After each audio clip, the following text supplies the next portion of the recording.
नमस्कार बच्चों, मैं राहुल सागर आज की वीडियो में लेकर आया हूँ आप लोगों के लिए उत्तर प्रदेश की शिक्षा व्यवस्था, जो कि उत्तर प्रदेश में होने वाली पुलिस का एग्ज़ाम है 2024 में। उसके पर्सपेक्टिव से बहुत ही महत्वपूर्ण टॉपिक है ये। यहाँ से कई सारे क्वेश्चन प्रीवियस ईयर में बन चुके हैं, जिन्हें आज हम डिस्कस करेंगे कि कहाँ से क्या क्या व्यवस्था होती है शिक्षा की। ठीक है, आइए देखते हैं। तो पहला बिंदु है आधुनिक शिक्षा व्यवस्था।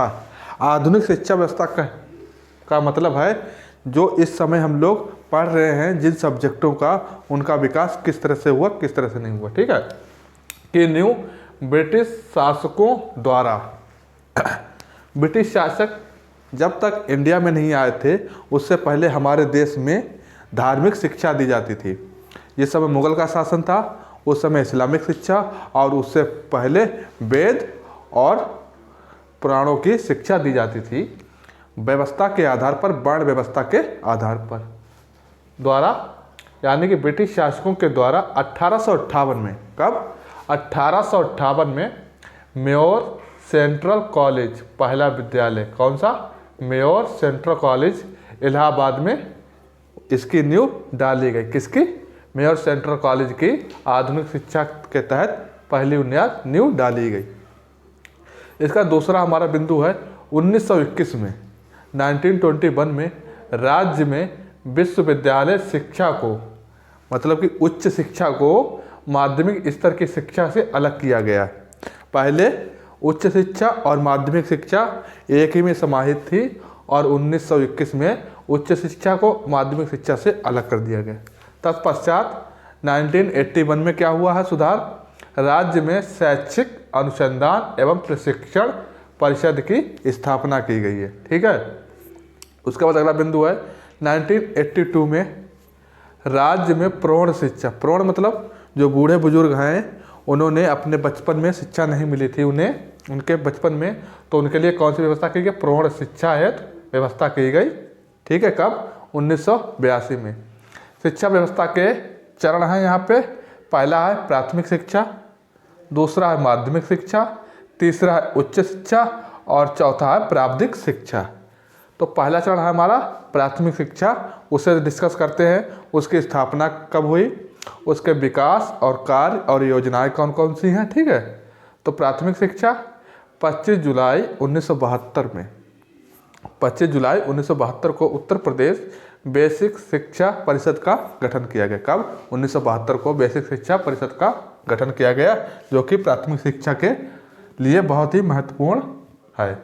इसका अगला है कक्षा 1 से कक्षा 5 तक के लिए जो आज कल समय में मिड डे मील, यानी कि बच्चों को पोषाहार भोजन दिया जाता है, की योजना का प्रथम चरण, ये 2 चरणों में किया गया था। क्या, मिड डे मील की व्यवस्था की शुरुआत 2 चरणों में की गई थी। पहला चरण था 15 अगस्त 1995 को। ये चीज़ आप नोट कर लीजिए, बहुत ही महत्वपूर्ण है कि मिड डे मील की पहली योजना कब लागू की गई थी, 15 अगस्त 1995 को उत्तर प्रदेश के 38 जिलों में। कितने, उत्तर प्रदेश के 38 जिलों में। और दूसरा चरण 1996 से 1997 में जो बाकी बचे हुए राज्यों में लागू की गई थी। इसके बाद अगला जो है 2000 में, सन 2000 में एक अभियान चला, स्कूल चलो अभियान। क्या, स्कूल चलो अभियान। इसका मुख्य उद्देश्य यह था कि सभी को शिक्षा और सभी को ज्ञान मिलना बहुत ही जरूरी है।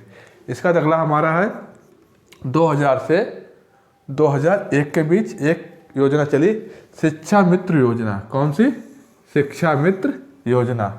इस योजना का उद्देश्य था कि ग्राम शिक्षा समिति द्वारा शिक्षा मित्रों का चयन करना, जिसके तहत जो छोटे बच्चे हैं, बाल शिशु, उनका शिक्षा दी जा सके इनके अकॉर्डिंग। इसका अगला है कस्तूरबा गांधी बालिका विद्यालय योजना। कौन सा, कस्तूरबा गांधी बालिका विद्यालय योजना।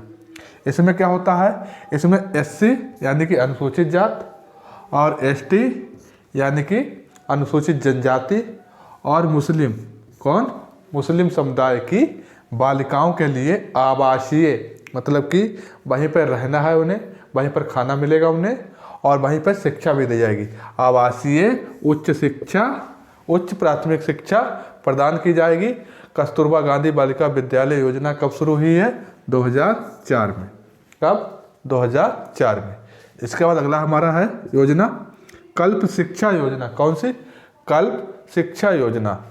विद्यालयों को समाज से जोड़कर उसमें आध्यात्मिक माहौल तैयार करना किसमें आता है? कल्प शिक्षा योजना के तहत आता है। इसका अगला है हमारा शिक्षा का अधिकार। कौन सा? शिक्षा का अधिकार। संविधान संशोधन यानी कॉन्स्टिट्यूशन अमेंडमेंट 86, संविधान का संशोधन हुआ था 86वां। कब? 2002 में, जिसके तहत शिक्षा का अधिकार को मौलिक अधिकार बना दिया कि यह अधिकार बहुत ही जरूरी है समाज के लिए, अनिवार्य होगा सभी बच्चों को शिक्षा देना। तो 1 अप्रैल इसे लागू कब किया गया? 1 अप्रैल 2010 को। 1 अप्रैल 2010 को बच्चों के लिए निःशुल्क एवं अनिवार्य शिक्षा की गई। इसका अगला हमारा ऑपरेशन ब्लैक बोर्ड। क्या है ऑपरेशन ब्लैक बोर्ड? इसमें क्या होता है? 2000 से 2001 के मध्य प्राथमिक विद्यालयों में पढ़ाई लिखाई एवं खेल कूद की जो सामग्री है वो सरकार उपलब्ध कराएगी विद्यालयों में। ठीक है। इसके बाद अगला है हमारा सर्व शिक्षा अभियान। क्या है? सर्व शिक्षा अभियान। इसके तहत क्या होता है? 2001 में योजना लागू की गई। 2001 में यह योजना लागू की गई। 6 वर्ष से 14 वर्षों के बच्चों के लिए 100% नामांकन, यानी सभी बच्चे जहाँ पर विद्यालय वहाँ पर 6 से 14 वर्ष के जितने बच्चे हैं उनका सभी का नामांकन उस विद्यालय में होना चाहिए। खासकर उन बच्चों का जो अनुसूचित जाति के हैं, अनुसूचित जनजाति के हैं एवं बालिकाओं की शिक्षा पर विशेष ध्यान दिया गया। सर्व शिक्षा अभियान के तहत, किसके तहत? सर्व शिक्षा अभियान के तहत जो केंद्र सरकार है वह 65% अनुदान देगी और स्टेट सरकार है वह 35% अनुदान देगी इस शिक्षा में सुधार के लिए। और एक है यहाँ पे शिक्षा का अधिकार। शिक्षा का अधिकार, अगर कोई योजना पैसों के अतिरिक्त पैसों के थ्रू पास की गई तो 65% केंद्र सरकार देगी और 35% राज्य सरकार। अगला है हमारा प्रधानमंत्री ग्रामोदय योजना। इसमें क्या होता है? 2000 से 2001 में क्या हुआ है कि भवन विहीन, जहाँ पर विद्यालय है आपका प्राथमिक और वहाँ पर भवन नहीं है प्राथमिक विद्यालय का, तो उसके लिए भवन है और काफ़ी मात्रा में टूटा फूटा है, उसकी निर्माण दोबारा से करने के लिए यह योजना लागू की गई। इसका निर्माण कराया जाएगा किसका? विद्यालय का। इसमें 60% हो केंद्र सरकार देगी पैसा, 60% केंद्र सरकार पैसा देगी और 40% राज्य सरकार पैसा देगी। तो यहाँ पे हमने प्राथमिक शिक्षा को डिस्कस कर लिया। अगला है हमारा माध्यमिक शिक्षा, अगली स्लाइड में देखेंगे। फिर उच्च शिक्षा होगा और प्रारंभिक शिक्षा को हम डिस्कस करेंगे अगली स्लाइड में। तो उत्तर प्रदेश की शिक्षा व्यवस्था में हम प्राथमिक शिक्षा को डिस्कस कर चुके। इसके बाद हमारा है माध्यमिक शिक्षा, इसके बाद उच्च शिक्षा और फिर हो जाएगा प्रारंभिक शिक्षा। ठीक है। तो माध्यमिक शिक्षा में क्या क्या फैक्ट हैं? पहला है माध्यमिक शिक्षा का संचालन। किसका? माध्यमिक शिक्षा का संचालन 1972 में गठित माध्यमिक शिक्षा निदेशालय द्वारा किया गया। ठीक है। इसके बाद शिक्षक की भर्ती किसे? माध्यमिक शिक्षा में जो शिक्षक की भर्ती होगी उसके लिए 1982 में इलाहाबाद में माध्यमिक शिक्षा चयन बोर्ड का गठन किया गया। माध्यमिक शिक्षा चयन बोर्ड का गठन किया गया कहाँ? इलाहाबाद में। और कब? 1982 में। ठीक है। इसमें एक योजना है माध्यमिक शिक्षा में विद्या वाहिनी परियोजना। क्या है? विद्या वाहिनी परियोजना। 2003 से कंप्यूटर शिक्षा के माध्यम से बच्चों में शिक्षा को प्रदान करना, इसे क्या कहते हैं? विद्या वाहिनी परियोजना। इसका अगला हमारा कन्या विद्याधन योजना। कन्या विद्याधन योजना, जो गरीब के बच्चे होते हैं उनमें शिक्षा को प्रोत्साहन देने के लिए क्या किया गया? जो 8वीं में बच्ची उत्तीर्ण होगी उसे 1500 रुपये दिए जाएंगे और जो 12वीं में बच्ची उत्तीर्ण होगी उसे 20,000 रुपये दिए जाएंगे। किसके तहत? कन्या विद्याधन योजना के तहत। इसका अगला हमारा सावित्रीबाई फूले बालिका शिक्षा मदद योजना। इसके तहत क्या है? कक्षा 11 में जो बच्ची प्रवेश करेगी, किसमें, कक्षा 11 में जो बच्ची प्रवेश करेगी उसे 15,000 रुपये और एक साइकिल, जिससे कि बालिकाओं में शिक्षा का प्रोत्साहन बढ़ाया जा सके। और 12वीं में जब बच्ची आएगी तो उसे 10,000 रुपये की आर्थिक सहायता की जाएगी। इसके बाद अगला हमारा उच्च शिक्षा। कौन सा उच्च शिक्षा? उच्च शिक्षा में क्या है, 1972 में उच्च शिक्षा निदेशालय का गठन किया गया, जो कि इलाहाबाद में। उच्च शिक्षा निदेशालय का गठन कहाँ है? इलाहाबाद में। इसका गठन कब किया गया? 1972 में। ठीक है। उत्तर प्रदेश में कुल 75 से अधिक विश्वविद्यालय हैं। यूपी में कितने हैं? 75 से अधिक विश्वविद्यालय हैं, जिसमें से 6 केंद्रीय विश्वविद्यालय हैं और 31 से अधिक विश्वविद्यालय। इसमें कृषि विश्वविद्यालय भी हैं, तकनीकी के भी हैं, डीम्ड भी हैं यानी कि पशु के, और निजी लोगों के भी हैं, वो तो अलग है, वो इसमें नहीं आएंगे 31 में। ठीक है। और चिकित्सा पद्धति के भी विद्यालय हैं। तो ये 6 जो हमारे केंद्रीय विश्वविद्यालय हैं वो कौन कौन से हैं उसे डिस्कस करते हैं। ठीक है। पहला इलाहाबाद विश्वविद्यालय। कौन सा? इलाहाबाद विश्वविद्यालय 1887 में। कब? 1887 बना था। कहाँ है ये? इलाहाबाद में। कहाँ है? इलाहाबाद में। इसके बाद अगला हमारा बनारस विश्वविद्यालय 1916 में। ये कहाँ है? वाराणसी में। बनारस विश्वविद्यालय कहाँ है? वाराणसी में, और 1916 में यह बनाया गया था, इसकी स्थापना की गई थी। अगला है अलीगढ़ मुस्लिम यूनिवर्सिटी। 1920 में इसका निर्माण किया गया था, और ये है कहाँ पर? अलीगढ़ में। इसके बाद BR अम्बेडकर विश्वविद्यालय 1996 में स्थापना की गई। कहाँ है? लखनऊ में है।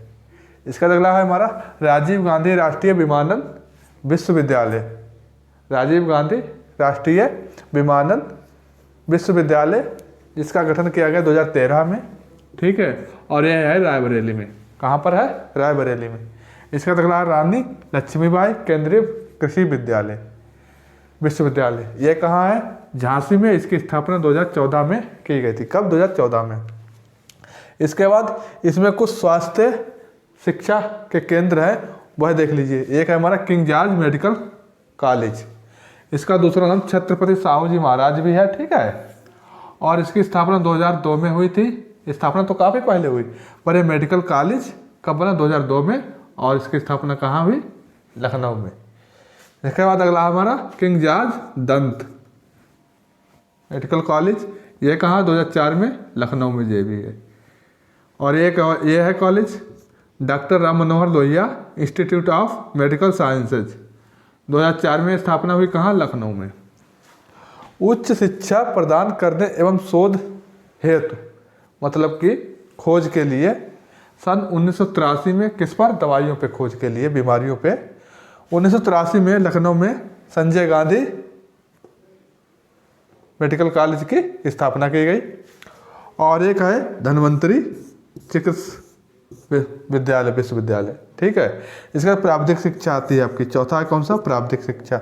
2000 में लखनऊ में उत्तर प्रदेश प्रावधिक विश्वविद्यालय की स्थापना की गई। गौतम बुद्ध तकनीकी विश्वविद्यालय इसके नाम है। ठीक है। और 2009 में महामाया तकनीकी विश्वविद्यालय, जो कि नोएडा में, इसकी स्थापना की गई। तो आज के वीडियो में हमने उत्तर प्रदेश की शिक्षा व्यवस्था को डिस्कस किया। अगली वीडियो में एक नया टॉपिक लेकर के आएंगे उत्तर प्रदेश पुलिस भर्ती 2023 के लिए। ठीक है दोस्तों, धन्यवाद।